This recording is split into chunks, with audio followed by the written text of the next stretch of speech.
오늘은 말씀을 슬픈 러브 스토리로 시작을 해볼까 합니다. 1909년에 프랑스 소설가였던 앙드레 지드라는 사람이 죽은 문이라는 소설책을 발간을 합니다. 그 책의 내용은 이렇습니다. 외사촌 그 관계였던 그 제롬이라는 남자와 알리사의 그 여자의 그 러브 스토리를 다루고 있습니다. 우리가 보통 어떻게 외사촌 간에 사랑을 할 수가 있지? 라고 의아한 분들이 계실지 모르지만은 그 당시도 그렇고 지금도 유럽에서는 또 일본에서도 그렇고 외사촌끼리의 결혼이 허용이 되고 있습니다. 그래서 이상한 불륜이 아니라 정상적인 사랑에 하는 사람들이었습니다. 근데 두 사람 모두가 그 프랑스의 중류가정, 부르주아의 그 가정 환경에서 자랐고 청교도적인 그 기독교의 영향을 받으면서 자랐습니다. 근데 그 알리사의 어머니가 좀 방탕한 여인이었습니다. 그래서 그 여인이 다른 남자랑 외간 남자랑 이렇게 부도덕한 모습을 하는 것을 그 딸이 보게 되었고, 또 알리사는 자기 어머니의 그런 모습을 보면서 굉장히 마음이 아파하고 힘들어하였습니다. 그때 사촌 동생이었던 그 제롬이 그 모습을 보게 됩니다. 그래서 알리사의 그 아파하는 모습을 보면서 자신 그 연민의 마음이 생기면서 내가 이 누나를 사랑하고 지켜줘야겠다라는 그 마음을 갖게 됩니다. 그래서 두 사람이 그런 상황 속에서 사랑에 싹 트여가고 연민의 마음을 가지고 이렇게 사랑의 그 시작이 되었습니다. 근데 어느 날 두 사람이 교회를 갔다가 설교 말씀을 듣습니다. 오늘 우리가 본문의 말씀, 마태복음 7장 13절 말씀, 좁은 문으로 들어가라는 그 말씀을 듣게 되는 것입니다. 그래서 알리사가 그 말씀을 듣고 굉장히 번뇌와 고민에 빠지게 됩니다. 제롬이 원했던 것은 결혼해서 평범한 그 가정을 이루는 것이었는데, 알리사는 뭐랄까, 어떤 그 육적인 어떤 부부의 관계보다는 좀 거룩한 어떤 그 종교적인 그런 부부 생활을 원했던 것입니다. 제롬은 그런 제 알리사의 마음과 어떤 그것을 알았기 때문에 강요를 할 수가 없었습니다. 그래서 알리사의 그 말을 따라주는 것이 알리사를 사랑하는 방법이고, 또 그것이 좋다고 여겼기 때문에, 또한 알리사는 또 그 마음이 제롬 향해서 계속해서 다가오고 있지만은 종교적인 그 절제와 어떤 그런 것으로 인하여서 쉽게 제롬에게 가까이 다가지 못합니다. 그러다 보니까 그 두 사람의 사랑은 이루어지지 못하고 알리사는 나중에 결국은 그 번민과 고뇌하는 마음을 가지고 살다가 그는 먼저 죽게 됩니다. 그 당시 유럽의 그 1909년, 20세기 초에 이제 유럽의 시대적인 상황이 변하기 시작합니다. 기독교적인 가치관을 했던 그 시대가 이제 인간의 어떤 자유, 본능, 어떤 본성을 따라 살고자 하는 그 시대적인 가치가 부딪히는 그런 시대였습니다. 그래서 앙드레 지드가 이 죽은 문이라는 그 책을 이렇게 펴냈을 때 많은 사람들 간의 경론이 있었습니다. 그때 시대적으로 굉장히 문제가 될 수 있는 책이었겠죠. 근데 앙드레 지드 본인도 사실은 그 소설과 비슷한 삶을 살았습니다. 외사촌 누나와 결혼을 했고 두 사람 모두 청교도적인 그 종교적인 그 교육을 받으면서 자랐기 때문에 굉장히 절제된 생활을 요구받으면서 살았던 부부였습니다. 결국 그 앙드레 지드 본인도 나중에 그 부인과 함께 이렇게 오랫동안 떨어져서 사는 그 삶을 살게 됩니다. 여기서 던지는 메시지가 있었습니다.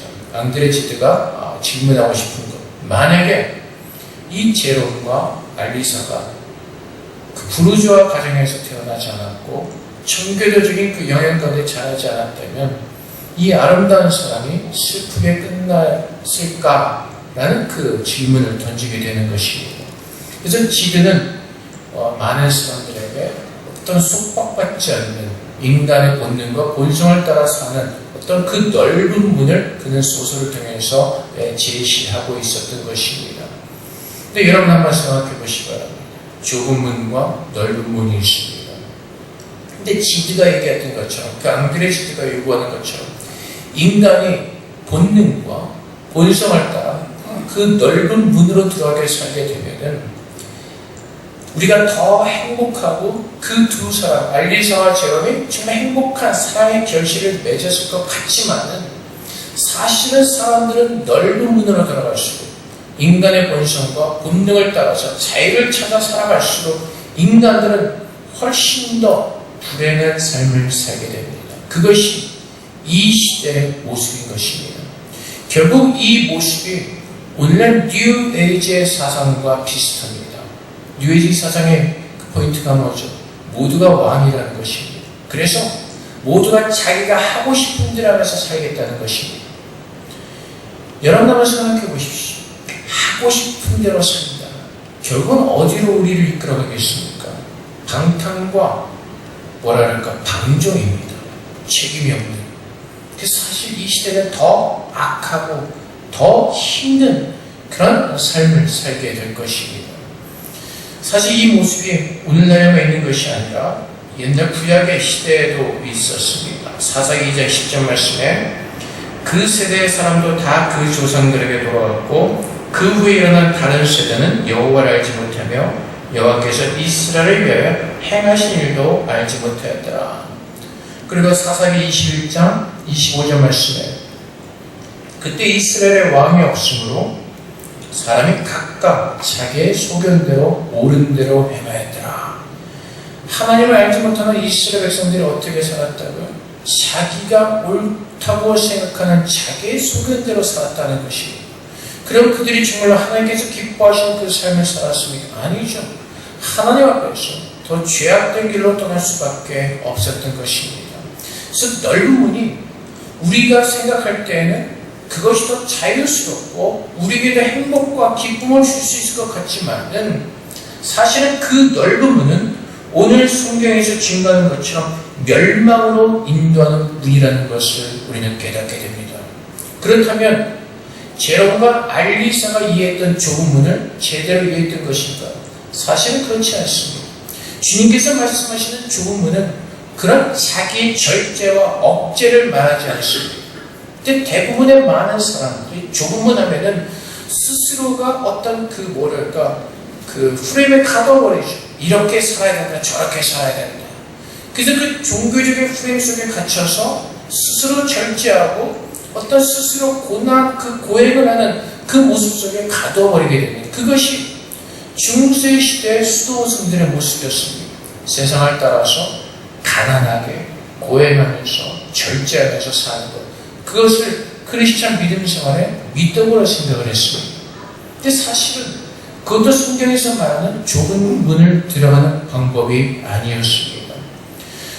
제롬과 알리사가 이해했던 좁은 문은 종교적인 율법적인 것이었습니다. 주님께서 말씀하시는 참 사랑이 아니었습니다. 오늘날에도 그 좁은 문으로 들어가기를 우리 스스로 힘쓰는 사람들이 많이 있습니다.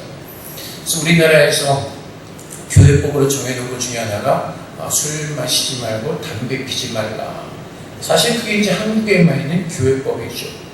초창기에 선교사님들이 한국으로 왔을 때 우리나라 국민들이 너무나 힘들어서 가난하고 마음도 아프고 행복한 일이 없으니까 모두가 다 술과 도박과 담배에 찌들어서 사는 그 모습을 보고 선교사님들이 들어와서 교회 다니는 사람들에게는 술을 못 마시게 하고 담배를 못 피우게 했습니다. 그러다 보니까 그 율법의 테두리 속에서 오늘 많은 사람들이 이제 담배 피고 술 먹는 것에 대해서 굉장히 죄책감을 느끼면서 교회로 옵니다. 옛날에는 좀 그랬는데 요즘은 모르겠습니다. 마음들이 굳어져가지고 그런 죄책감을 느낄지 모르겠는데 어쨌든 그 죄책감을 가지고 옵니다. 근데 한 가지 문제가 있습니다. 왜 술을 마셔야 되지 말고 왜 담배를 피지 말아야 되는가 그 의미를 아는 것이 아니라 그냥 율법적인 틀에서 종교적인 틀에서 그렇게 하지 말아야 된다고 알기 때문에 그것 때문에 힘들어하는 사람들이 참 많이 있습니다.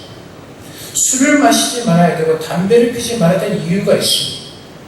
우리는 육체의 하나님의 성전이기 때문에 우리가 술을 마시고 담배를 피고로 말미암아 지금 내 육체가 병들고 살아간다면 그것이 죄이기 때문에 그렇습니다. 그래서 율법적으로 이해하면서 우리가 살아가려 한다면 참으로 고달픕니다. 마음이 따라지지 않고 이렇게 해야 되나 알리사도 사실은 마음속 깊은 곳에서 재lum을 원했습니다. 마음을 원했습니다. 하지만 종교적인 것을 따라서 이렇게 하면 안 되지 스스로를 올가매면서 스스로를 절제하면서 하나님 말씀대로 산다고 했지만 그 마음 가운데 고난과 번뇌가 떠나질 않았던 것입니다. 하나님께서 말씀하시는 죽음은이란 우리 스스로 종교적인 어떤 태도를 쳐놓고 이렇게 하면 안 된다는 어떤 그 율법적인 삶을 따라 사는 것이 아니라 죽음 문을 간다는 것은, 들어간다는 것은 우리가 마태복음 19장 16절부터 26절까지 말씀을 통해서 한번 나눠보도록 하겠습니다. 이 말씀을 보면은 이제 우리가 너무나 잘 아는 젊은 청년에 대한 이야기가 나옵니다. 마태복음 19장 16절부터 26절까지 말씀 읽겠습니다. 어떤 사람이 주께 와서 이르되 선생님이여 내가 무슨 선한 일을 하여 영생을 얻으리까? 예수께서 이르시되 어찌하여 선한 일을 내게 묻느냐? 선한 이는 오직 한 분이시니라. 내가 생명에 들어가려면 계명들을 지키라. 이르되 어느 계명이오리까? 예수께서 이르시되 살인하지 말라, 간음하지 말라, 도둑질하지 말라, 거짓 증언하지 말라, 내 부모를 공경하라, 내 이웃을 내 자신과 같이 사랑하라 하신 것이니라. 그 청년이 이르되 이 모든 것을 내가 지켰사온데 아직도 무엇이 부족하니까? 예수께서 이르시되 내가 온전하고자 할진대 가서 내 소유를 팔아 가난한 자들에게 주라. 그러면 하늘에서 보화가 내게 있으리라. 그리고 와서 나를 따르라 하시니 그 청년이 재물이 많음으로 이 말씀을 듣고 근심하며 가니라. 예수께서 제자들에게 이르시되 내가 진실로 너에게 이르노니 부자는 천국에 들어가기가 어려우니라. 다시 너에게 말하노니 낙타가 바늘귀로 들어가는 것이 부자가 하나님 나라에 들어가는 것보다 쉬우니라 하시니 제자들이 듣고 몹시 놀라 이르되 그렇다면 누가 구원을 얻을 수 있으리까? 예수께서 그들을 보시며 이르시되 사람으로는 할 수 없으나 하나님으로서는 다 하실 수 있느니라. 우리가 이 말씀을 자꾸 오해해서 돈이 많으면 천국에 못 들어간다는 잘못된 아이디어를 갖게 됩니다. 근데 주님께서 말씀하시는 것은 그것이 아니죠. 젊은 그 청년이 찾아왔습니다. 어떻게 하면 내가 영생을 얻을 수가 있겠습니까? 주님께서 그 길을 가르쳐 주십니다. 주님께서 우리에게 주셨던 그 계명들을 청년들에게 이렇게 말씀하시죠. 그때 청년이 뭐라고 대답하죠? 내가 어려서부터 그 모든 계명들을 다 지켰습니다. 라고 주님 앞에 고백합니다. 그때 주님께서 말씀하십니다. 한 가지 부족한 것이 있으니 너의 그 재물을 팔아서 가난한 자들에게 나눠주고 나를 쫓으라고 말씀하십니다. 결과는 어떻게 되었습니까? 청년이 재물이 많은 고로 마음이 너무나 힘들어서 돌아갔다고 성경은 증거합니다. 그러자 주님께서 부자가 천국에 들어가는 것이 어렵다고 말씀하시죠. 무엇이 더 쉽다고요? 낙타가 바늘귀를 들어가는 것보다 더 부자가 천국에 들어가는 것이 더 어렵다고 말씀하십니다. 불가능한 일이죠. 낙타가 어떻게 바늘귀를 들어갈 수가 있겠습니까? 주님께서 말씀하시는 것은 천국에 들어가는 것이 율법을 지킴으로 들어갈 수 있는 것이 아니라 하나님께서만이 구원을 주실 수 있다는 것을 주님께서 강조하시는 것입니다. 사람으로는 할 수는 없을 때 하나님으로서는 다 하실 수 있느니라. 그래서 부자가 문제였던 것이 아니라 문제는 뭐라고요? 그 청년이 예수를 믿지 않는 것에 있습니다. 예수님의 가르침을 받으려고 나왔습니다. 주님께서 도전하십니다. 너의 재물을 다 팔아서 가난한 사람들에게 나눠주고 나를 쫓으라고 말씀하십니다. 근데 문제는 어디에 있다고요? 청년이 재물을 바라보면서 예수의 말씀을 믿지 않는 겁니다. 가르침을 걸어 나왔습니다. 그렇다면 그가 예수를 믿었다면 예수께서 주신 말씀대로 그 가르침에 순종해서 자신의 모든 것을 다 버리고 예수를 쫓았어야 합니다. 근데 문제는 뭐라고요? 예수님을 믿지 않았다는 것입니다. 신뢰하지 않았다는 것입니다. 그는 더 넓은 문, 재물을 바라보면서 주님께로 나오기를 거부했다는 것입니다. 그래서 좁은 문으로 들어간다는 것이 우리 스스로 종교적으로 억제하면서 어떤 절제하는 그 삶을 사는 것이 아니라 좁은 문으로 들어가는 것은 예수를 믿으라고 말씀하시는 것입니다. 예수 믿는 자들만이 천국에 들어갈 수가 있기 때문에 그렇습니다. 넓은 문으로 볼 때, 세상을 볼 때 거기에 모든 더 선택의 여지가 많은 것 같고 세상을 볼 때 부귀영화가 있는 것 같습니다. 예수를 믿으면 우리는 어떻게 생각하죠? 주일에도 예배 드리러 가야 되고 뭐 교회 무슨 모임도 많고 그렇게 살면 내 시간도 저기 더 허비되는 것 같고 내 삶에 더 유익이 되는 것 같지가 않죠. 교회는 봉사도 해야 되고 뭐도 해야 되고 뭐가 일이 많은 것 같습니다.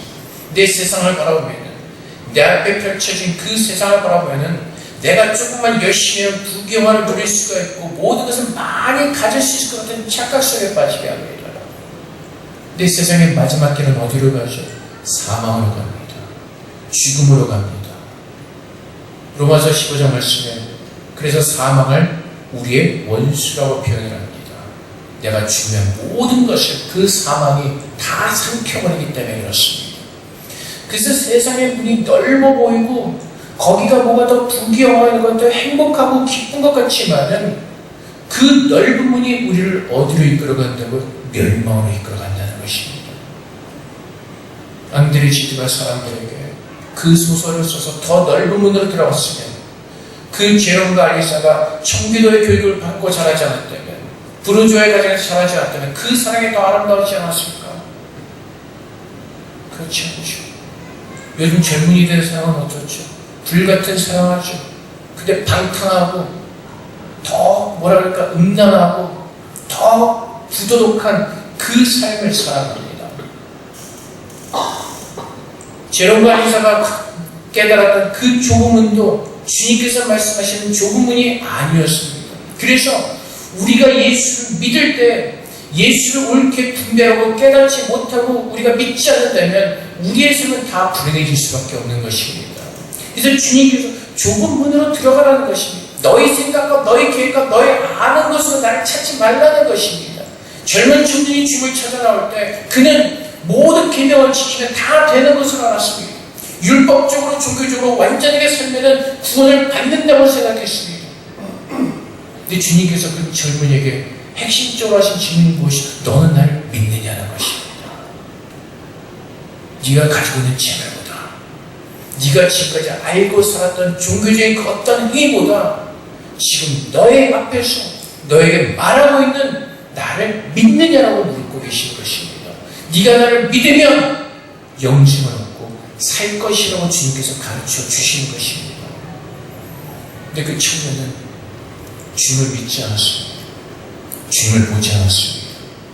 그가 보았던 것은 본인이 잘 살았다고 생각했지만 결국 증명돼서 그가 살았던 것은 자기가 가지고 있는 그 재물을 바라보면서 재물을 의지하며 살았다는 것을 증거하는 것입니다.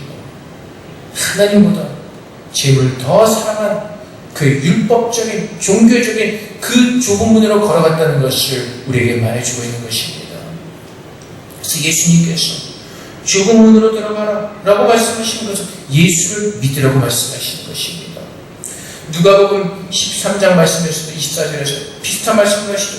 좁은 문으로 들어가기를 힘쓰라. 하나님 알기를 힘쓰라. 예수를 믿어라. 지금 우리 앞에 놓여진 그 넓은 문 또는 우리가 스스로 절제하고 우리가 종교적인 프레임으로 쳐는 그 좁은 문이 아니라 참된 진리의 문으로 들어와서 나를 믿고 구원을 얻으라고 말씀하시는 것입니다.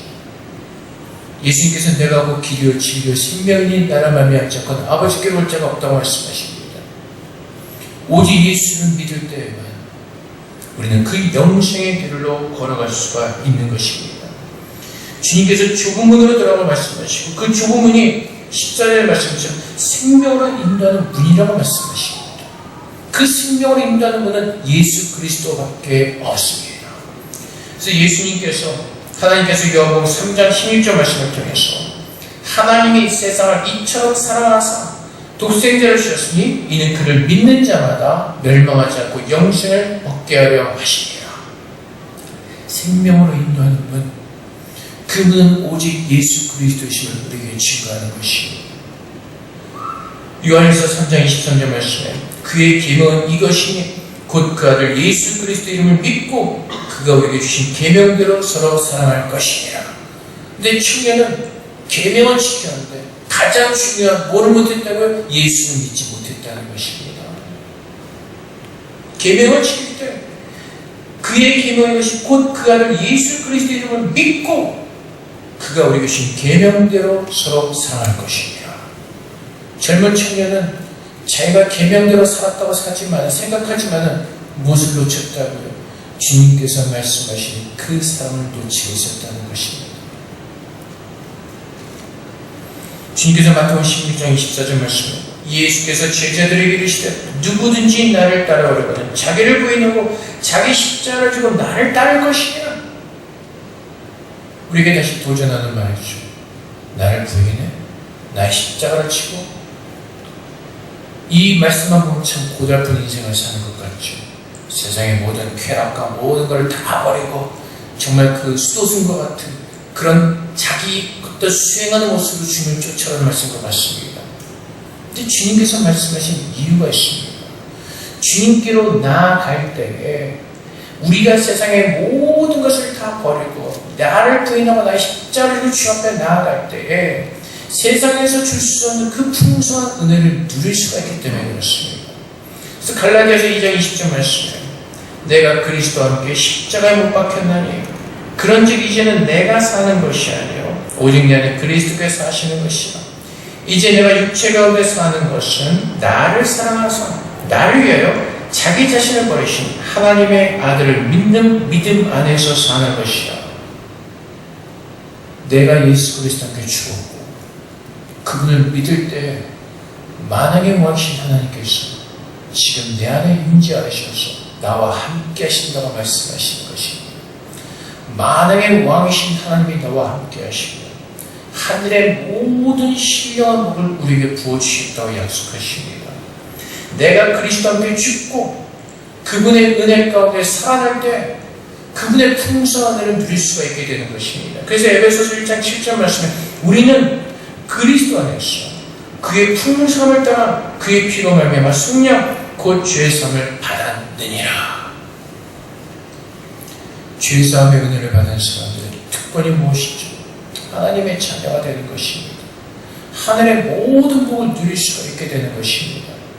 근데 누가 그것을 알죠? 에베소서 1장 18절부터 19절 말씀에 너의 마음의 눈을 밝히사 그의 부르심의 소망이 무엇이며 성도 안에서 그 기업의 영광의 풍성함이 무엇이며 그의 힘의 위력으로 역사하심을 따라 믿는 우리에게 베푸신 능력의 지극히 크심을 어떤 것을 너희로 알게 하시기를 구하노라.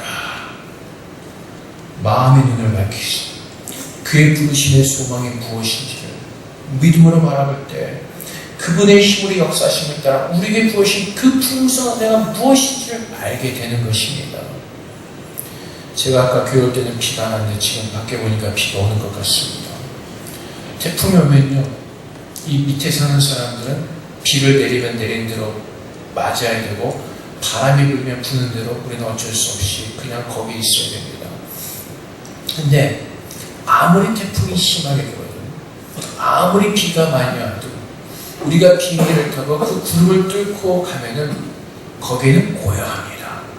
그 앞에 놓여진 그 뭐라 그럴까 구름의 그 모습을 보면 굉장히 황홀한 그런 모습을 우리는 바라보면서 감탄을 하게 됩니다. 그리고 어떤 생각이 들죠? 저 구름 위에서 한번 뛰놀았으면 좋겠다라는 생각을 아마 하시는 분들이 있을 겁니다. 물론 마음이 좀 삐딱한 사람들은 비행기 밖에 얼마나 추운데 얼어 죽을 일이 있으니까 뭐 그렇게 생각할 수가 있겠지만은 어쨌든 우리가 예를 들면 지금 세상은 우리가 비바람도 불고 태풍이 붑니다. 넓은 것 같죠. 근데 비행기를 타야만 거기로 올라가서 그 광활한 광경을 볼 수가 있는 겁니다. 예수를 믿고 이 세상의 것을 뛰어넘어서 믿음의 눈을 들어서 그 하늘의 것을 바라볼 때 우리에게 부어진 하나님의 축복이 얼마나 크고 광활한가를 볼 수가 있는 것입니다. 그 구름을 뚫고 올라갔을 때 그것이 믿음인 것을 우리에게 가르쳐주고 있는 것입니다.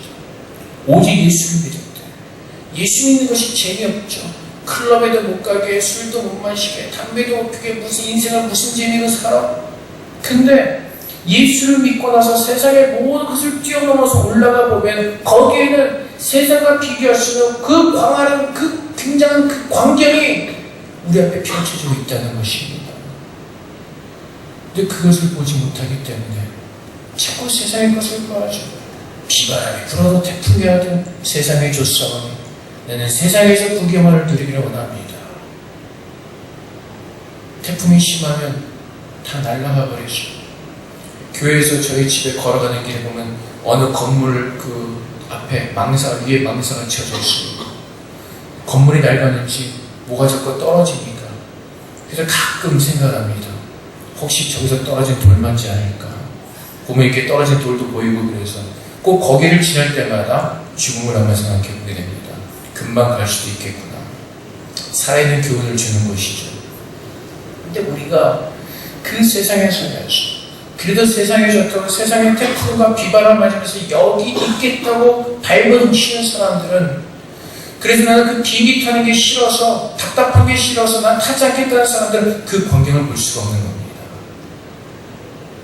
주님께서는 좁은 문으로 돌아오라고 말씀하시고 그리고 하나님께서 우리에게 베풀으신 그 구원의 풍성한 은혜가 무엇인지를 힘써서 믿으라고 말씀하십니다. 왜요? 내가 할 수 없기 때문에 하나님께서 그렇게 도와주시기를 힘써서 성령께 구하면 나라고 말씀하시는 것입니다. 지난주 우리가 보았던 말씀 마태복음 7장 7절부터 말씀 구하라 두드리라 찾으라 이것이 뭐라고요? 내가 구원을 이룰 수 없기 때문에 그 구원을 약속하신 하나님 앞에 나가서 하나님 주님께서 내게 약속하신 이 구원을 이루어 주세요. 간절하게 힘써서 구하는 겁니다. 그것이 조금은 들어가기를 힘쓰는 사람들의 모습인 것입니다. 그래서 오늘도 우리가 어떤 모습으로 살고 있냐는 것입니다. 그 풍성한 내가 정말 예수를 믿음으로 말미암아 하늘에 펼쳐진 그 영광스러운 천국의 모습을 내가 믿음으로 바라보면서 그 은혜를 오늘도 누리고 있는지 하나님은 그 믿음에 따라서 좁은 문으로 들어오기를 힘쓰라고 말씀하시는 것입니다. 우리가 쳐놓은 어떤 종교적인 그 틀 안에서 내가 무엇인가를 열심히 내 스스로의 좁은 문으로 들어가는 것이 아니라 하나님께서 말씀하신 그 좁은 문으로 들어가서 그 좁은 문을 열자마자 펼쳐진 그 하나님의 구원의 풍성한 그 비밀의 은혜를 보고 있냐고 말씀하시는 것입니다. 하나님의 은혜는 하나님의 방법으로 우리에게 부어주시기 때문에 그렇습니다. 오늘날 교회 안에도 수많은 넓은 문이 있습니다. 가오슝에 가면 굉장히 그 사람이 많이 모이는 교회가 있습니다. 젊은 목사님이 목회하는데 미국에서 공부하고 왔는데 번영신학 쪽에 영향을 받은 것 같죠. 그래서 거기서 가르치는 그 말씀은 이겁니다. 여러분이 생각한 대로 여러분들이 꿈꾸는 대로 다 이루어집니다. 여러분이 부자가 되고 싶은 사람 부자의 꿈을 꾸고나면 하나님께서 다 부자가 되게 하십니다. 여러분이 어떤 차를 타고 싶은지 여러분이 꿈을 꾸면서 앞에 기도는 다 들어주십니다. 그래서 수많은 젊은이들이 모여갑니다. 대만에 지금 직장도 얻기도 힘들고 일하기도 힘드니까 사람들이 그 헛된 그 허망한 말을 듣고 그 넓은 문을 향해서 들어갑니다. 주님 그렇게 말씀하지 않으셨습니다. 너는 나를 믿고 내가 말하는 것을 분별하면 듣고 나를 따라오라고 말씀하십니다. 내가 생각하고 내가 원하는 것을 이루어가는 것이 신앙이라고 하지 않습니다. 주님께서 기뻐하시는 것, 주님께서 원하시는 것. 그럴 때 하나님께서 풍성하게 은혜를 부어주시는 것입니다. 제가 몇 년 전에 영국에서 공부하던 그 신학교 학장님이 은퇴하시는 그 북웨일즈에 가서 한 달간 있던 적이 있습니다. 웨일즈는 1904년에 대부흥이 일어났던 곳입니다. 그래서 이렇게 마을을 돌아다니다 보면은 굉장히 교회 건물들이 많이 있습니다. 왜 이렇게 많은 교회들이 있었을까? 근데 어느 대학에 가서 그 당시 1904년도에 있던 부흥의 시대에 있었던 그 로컬 신문을 보게 되었습니다. 근데 신문에 이제 그 마을에 뭐 소소한 기사까지 다 있는 겁니다. 그 1904년에 대부흥이 시작된 이후로 수많은 사람들이 회심하고 교회로 돌아옵니다. 그래서 어느 주일에 돌아왔다. 몇 명이 돌아왔다. 근데 그 숫자가 어마어마한 겁니다. 그래서 생각해보니까 와, 그럼 그 당시에는 이렇게 많은 교회가 있어야겠구나라는 것을 깨달아지게 되는 것입니다. 사람이 하는 것이 아니라 하나님께서 부어주시면 그 은혜를 따라서 자연스럽게 모든 것이 부흥이 되어지게 되어 있습니다. 그런데 거기에 비해서 요즘 한국교회를 보면 어떻지요? 한국교회도 마찬가지로 아파트 단지에 가면 상가마다 모든 교회들이 층마다 있는 것도 있고 많은 교회들이 있습니다. 근데 사람들이 차 있습니까? 아니죠. 요즘 개척교회 사람들이 안 갑니다. 왜요? 혹시 교회 건축한다고 돈 내야 될 것 같아서 개척교회 안 가죠. 보통 찾아가면 교회 건물 있는 곳, 어느 정도 안정이 된 곳, 그리고 조금 더 올라가면 나를 괴롭히지 않는 사람들이 많은 곳, 내가 가서 사람들이 나를 알아보지 못하는 곳, 거기서 가서 편하게 믿음 생활하려고 하죠. 그래서 결국은 어떻게 되죠? 요즘 교회들이 굉장히 많은데 사실 교회들이 다 힘듭니다. 10년 전, 20년 전 저희가 돕던 동탄에 있는 교회가 한 군데 있었어요. 근데 지금 그때보다 더 힘든 모습을 봅니다. 그렇게 된 이유 중에 하나가, 물론 다 그런 것은 아닙니다. 사람들이 세상에서 하다가 실패해서 결국 마지막으로 사람들이 듣는 생각이 뭔지 아세요? 믿는 사람들. 아, 나는 하나님이 주의 종으로 모르셨나 보다. 그래서 확실한 하나님의 소명을 이게 분별을 깨닫지 못하고 나는 신학을 해서 목사가 되어야 되는가 보다 해서 그 80년대, 90년대 많은 사람들이 신학교로 몰려왔어요. 사실 지금도 신학교에서 졸업하는 졸업생들이 엄청납니다. 지금 교회는 별로 없는데 그 사람들이 가서 사역할 교회나 그것들이 너무나 부족한 상태에 있습니다. 그런데 어떻게 해야죠? 졸업은 했으니 뭘 해야 되니까 교회 개척을 합니다.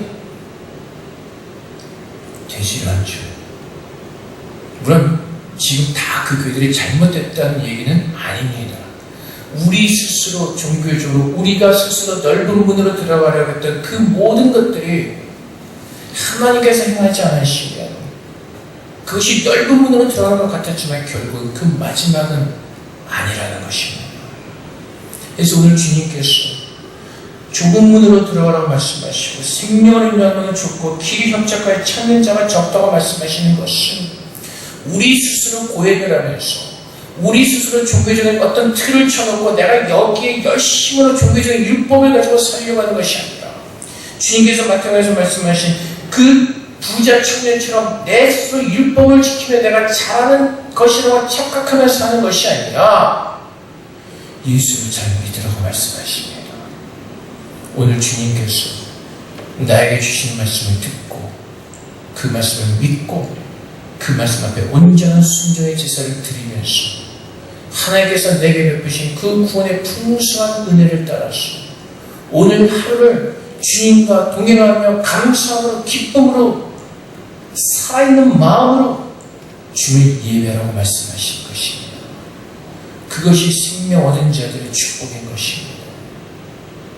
여러분 어떤 모습들이십니까?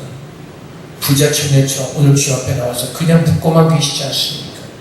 주님 내가 어떻게 살아야 됩니까? 어떻게 가야 됩니까? 근데 주님은 뭐라고 말씀하시죠? 지금 너의 모든 계획과 모든 걸 다 버리고 주님이 내 안으로 들어와서 나를 믿고 나와 함께 가자고 말씀하십니다. 여러분들은 어디에 서 계십니까?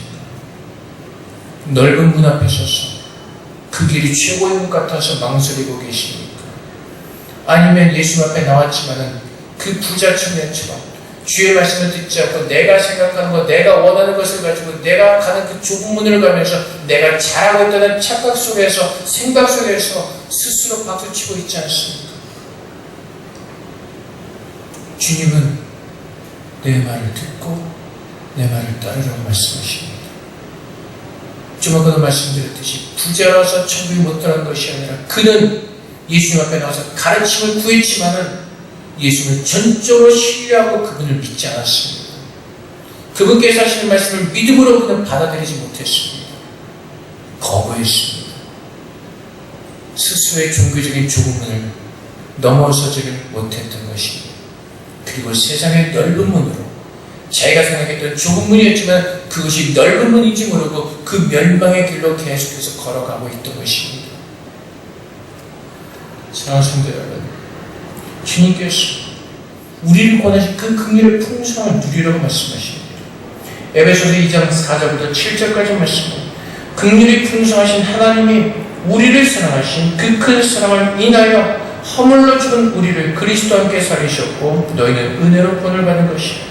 또 함께 일으키사 그리스도 예수 안에서 함께 하늘에 앉히시니 이는 그리스도 예수 안에서 우리에게 자비하심으로써 그 은혜의 지극히 풍성함을 오는 여러 세대에 나타내려 하시니라.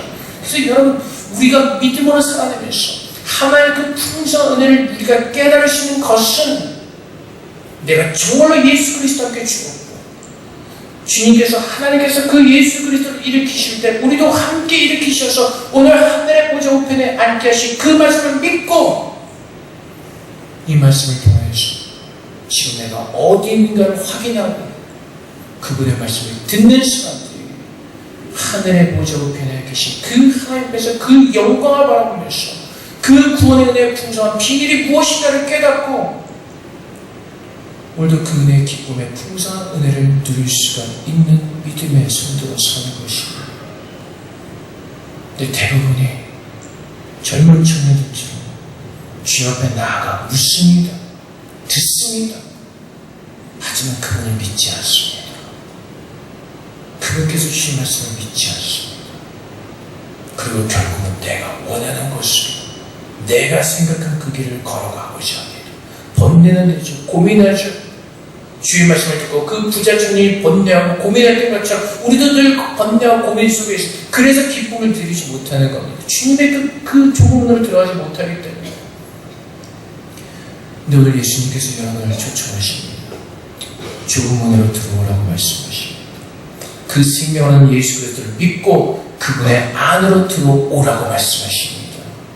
그 발을 떼기는 그 순간 그분의 풍성한 은혜와 사랑이 얼마나 크고 놀라운지를 그 문으로 들어갔을 때만 볼 수가 있고 깨달을 수가 있기 때문에 그렇습니다. 하늘의 그 광활한 풍경을 보는 것은 비행기를 타고 구름을 뚫고 올라가야지만 볼 수 있는 것처럼 예수 믿는 사람들이 참으로 그 구원의 풍성한 은혜와 그 비밀을 깨달을 수가 있게 되는 것입니다. 그래서 바라기는 예수 앞에 서서 죽은 문으로 들어갈까 말까를 고민하지 마시고 주님께서 초청하신 그 말씀을 따라서 들어가시기를 주님으로 축복합니다. 그 풍성한 은혜의 구원의 은혜 우리가 이 땅에서도 누리면서 내가 마지막 돌아갈 그 본향의 천국이 얼마나 귀하고 아름다운 영광의 나라인가를 이 땅에서도 누리면서 흥모하면서 소망하면서 그 기대를 가지고 날마다 주님 앞에 서서 하나님의 은혜를 마음껏 누리시는 저는 되시기 원합니다. 그 은혜를 누리지 못하기 때문에 그 하나님의 참사랑을 깨달았다면 그 재롱과 안에서는 정말 귀하고 아름다운 사랑을 하면서 행복하게 살았을 것입니다. 내 스스로의 좁은 문과 스스로의 넓은 문으로 들어가다 보니까 그들의 인생은 비참할 수밖에 없었고 행복한 삶을 살 수가 없었던 것입니다. 주님의 사랑 안에 참 행복이 있고 그 주님의 사랑 속에 참 기쁨이 있습니다. 바라기는 우리 모두가 다 그 문으로 들어가서 우리 찬양의 모든 성도들은 그 구원의 복을 날마다 마음껏 풍성히 누리시는 저는 되시기를 주님으로 축복드립니다. 이렇게 기도하겠습니다. 하나님, 날마다 힘써 예수를 믿게 하시고 주님을 믿고 주님의 걸어 우리를 인도하시는 대로 주의 말씀에 순종하는 삶을 살도록 지금 그렇게 나를 인도해 주시옵소서. 기도하며 나오도록 하겠습니다. 성령의 아버지 하나님, 하나님께서 우리 한 사람 한 사람을 보셨습니다. 주님의 선한 문으로 들어오라 말씀하십니다. 주님은 언제가 주님께서 인도하시는 그 길을 따라 천국의 문으로 들어오라고 말씀하십니다. 아버지 하나님, 오늘 우리가 주 앞에 서서 번뇌하고 고민하는 어리석은 모든 모습들을 버리게 하시고 주의 말씀을 믿고 신뢰하며 주의 문으로 들어가게 하옵소서. 참으로 예수 믿는 자를 되게 하옵소서. 예수 믿는 아버지 거룩된 그 종교적인 율법적인 것이 아니라 참으로 예수 믿는 사람을 부르셔서 구원의 풍성한 은혜와 구원의 풍성한 그 모든 것들을 마음껏 누릴 수 있도록 그 믿음을 우리에게 허락하여 주시옵소서. 어리석은 부자처럼 스스로처럼 모든 준비를 율법에서 벗어나게 하시고 참으로 예수를 믿을 때 지혜의 소리를 자유케 하시는 그 하나님의 사랑을 마음껏 누릴 수 있도록 주님 도와주시옵소서. 그래서 오늘 주님 찾고 두드리며 주 앞에 나가다가 우리의 마음을 열어주시고 주님께로 들어가게 하여 주시옵소서. 사랑의 아버지 하나님, 하나님의 은혜 가운데 이제 예수 그리스도의 좁은 문을 보게 하시고 그 문을 여시고 우리에게 들어오라고 말씀하십니다. 믿음을 주셨습니다. 예수 그리스도를 바라보게 하시고 예수 그리스도의 말씀을 들을 때 믿게 하여 주시옵소서.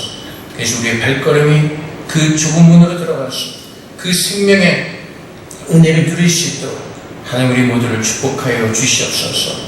좁고 협착한 문이지만 그 문으로 들어갔을 때 우리 앞에 펼쳐진 그 구원의 풍성한 은혜를 보게 하시고 이 땅 가운데서도 믿음으로 그 구원의 은혜를 누릴 수 있도록 하나님 도와주시옵소서. 그래서 우리가 주님을 바라볼 때 우리의 마음에 평강이 있게 하시고 기쁨이 회복되게 하시고 하나님 안에서 우리가 정말로 모든 믿는 믿음 안에서 감사함으로 풍성해지는 은혜를 누리게 하셔서 참으로 예수 믿는 참으로 주님께서 구원하신 그 증거를 가지고 이 땅에서 하나님의 빛으로 서게 하시고 하나님의 영광 돌리는 주님의 자녀 되게 하여 주시옵소서. 감사하며 예수 그리스도 이름으로 기도하옵나이다. 아멘.